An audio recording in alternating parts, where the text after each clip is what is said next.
The cosmic conundrum of fandom loyalty. Gather round, friends and foes alike, as we embark on a verbal escapade through the digital dominion of none other than Hasanabi, the fiery prince of online leftism. And the reason why I banned that person is not because, like,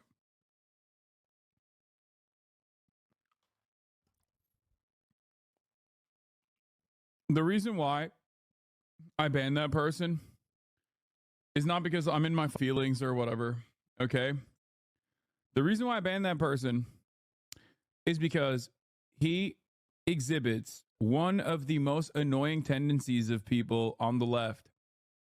Not only is it wrecker behavior, okay? Not only is it wrecker behavior to just be like, why aren't you talking about this other aspect that I have already covered, by the way, extensively? He was just oblivious to it. But also, he then adds on an additional, very cynical, secret reasoning behind it. Like, I have not only not covered this aspect of this strike, the fact that, like, the workers were making exceptions for weapons transfers, you know, which I did cover. But also on top of that, it's because I don't care sufficiently enough about the plight of the Palestinian and Lebanese children that Israel is bombing. You don't get to come here and tell me that shit, dog. Sorry. Okay? I just want you to understand.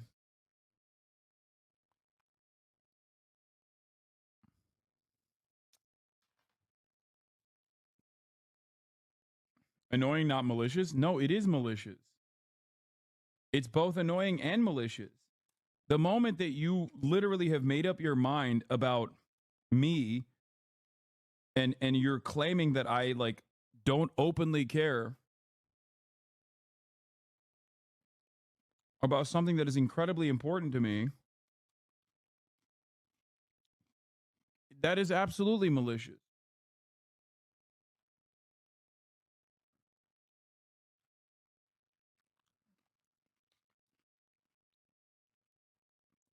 Someone who has been subscribed for 4 years should know better.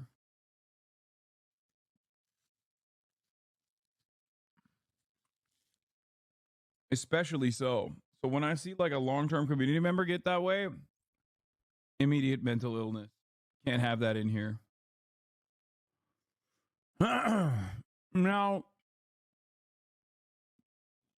the longshoreman strike might be over. That chatter is going to go to a protest over arms shipments there, or is their activism just yelling at you in chat? It's just yelling at me in chat. Their activism is yelling at me in chat. By the way, I've made a lifelong enemy of that 47-month subscriber. There's only two ways that this goes. Either he's going to come back and DM me or the mods being like, I'm sorry, I was very emotional. My family lives in Lebanon or something, okay? And I shouldn't have said that. Or they are now officially a lifelong hater of mine, and they'll be retweeting like Jackson Hinkle and Destiny in a matter of weeks. Maybe even Sneeko if they're calling me gay or whatever the. That's usually how this works, okay? This is what happens. I ban a long-term community member. This is what they turn into.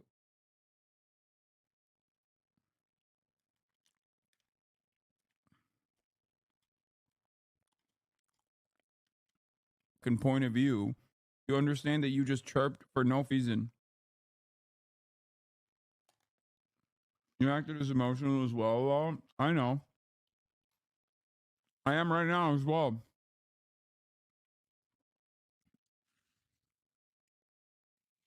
Yeah. You get yelled at every day.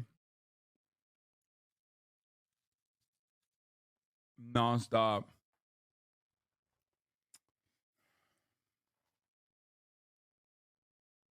Here, he finds himself at the crossroads of community, censorship, and loyalty, caught in a quagmire that every influencer, every streamer, every public persona must, at some point, face.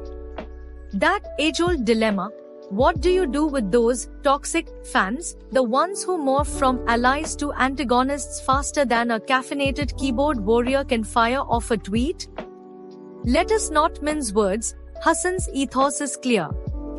His community is a sacred space, a bastion of his leftist ideals, his own ideological fortress of sorts. To Hassan, it is not a free-for-all where any wandering digital soul may roam unchecked. No, sir. It is a sanctuary, a citadel of solidarity for the cause, and when dissent crosses the line into malicious territory, it must be exiled. That's right, exiled. No half measures here. Hassan's decision to ban toxic fans isn't just about cleaning house, it's a declaration that his community will not tolerate what he deems as performative outrage. Imagine it, if you will. A viewer, loyal for years, subscribed since before the pandemic, a veritable pillar of the Hasanabi realm, questions his stance. But not with good faith curiosity. Oh no, they arrive armed with accusations. They imply that Hassan doesn't care enough about Palestinian and Lebanese children, that his coverage is insufficient, that his heart is cold. Hassan's reaction? Swift and unyielding. He hurls down the ban hammer as though casting out a traitor from the kingdom. For Hassan, this is not just a disagreement but a betrayal, a testament to the banished fans' lack of faith and their insatiable appetite for cynicism. And here's where it gets truly fascinating. Hassan understands this pattern, this transformation from loyal follower to bitter adversary.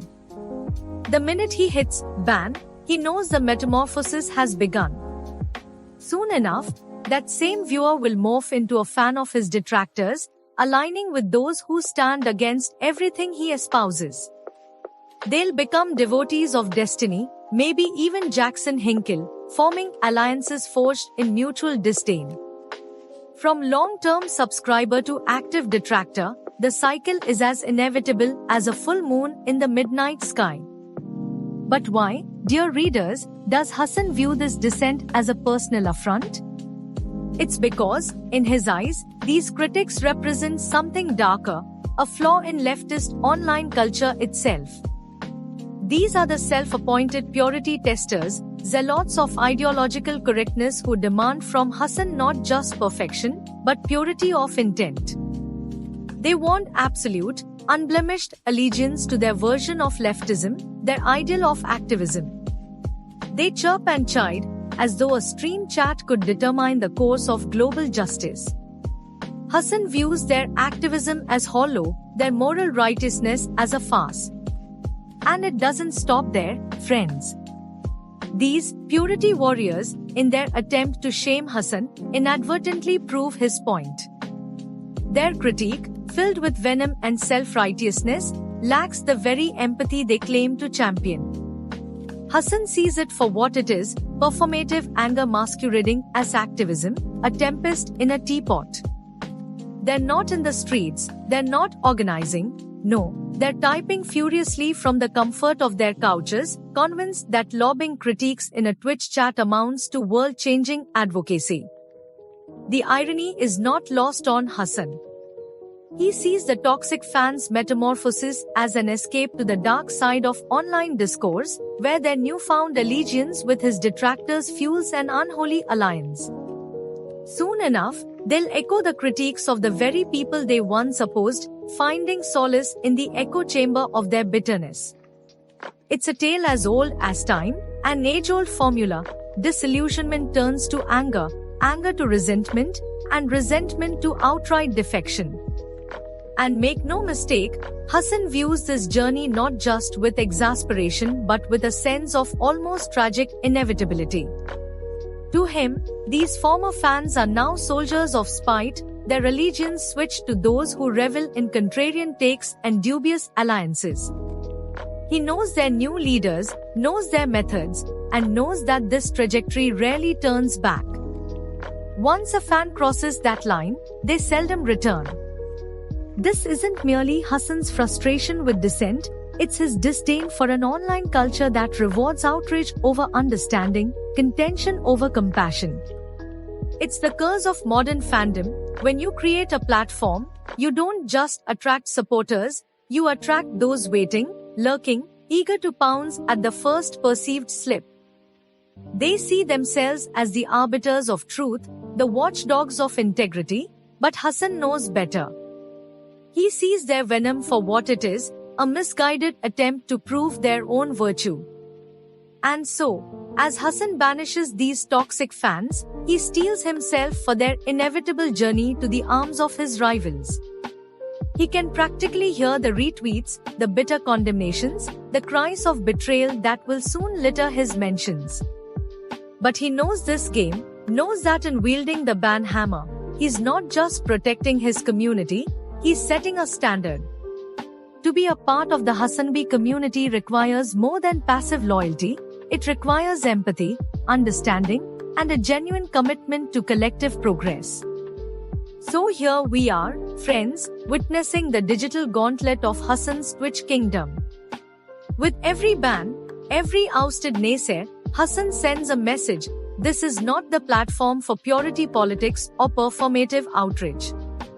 It is a space for genuine debate, heartfelt concern, and progressive ideals, unsullied by the venom of petty squabbles.